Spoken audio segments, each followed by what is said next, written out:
మహిళలకు 2500 ఇస్తామన్నారు మన నెలకు. మీకు వస్తున్నాయి 2500 ప్రతి నెలకు? రాలేదు కదా.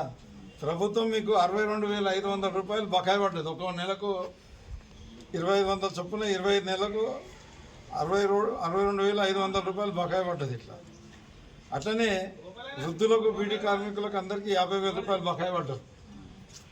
దివ్యాంగులకు 50,000 రూపాయలు బకాయి పడ్డారు.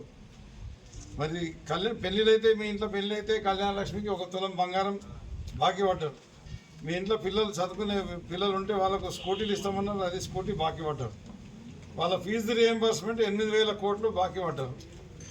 రైతు భూమి ఉంది కదా, భూమి రైతు భరోసా ఇస్తున్నారు కదా. రైతు భరోసా 4 ఎకరాలకు 1,12,000 రూపాయలు ప్రభుత్వం బాకీ పడ్డది. కాంగ్రెస్ ప్రభుత్వం, కాంగ్రెస్ పార్టీ 500 రూపాయలు ఎకరానికి బోనస్ ఇస్తామన్నారు వడ్లకు. ఆ బోనస్ అది మొత్తం కలిపితే ఇప్పటివరకు 12,500 రూపాయలు ప్రతి ఎకరానికి బాకీ పడ్డారు.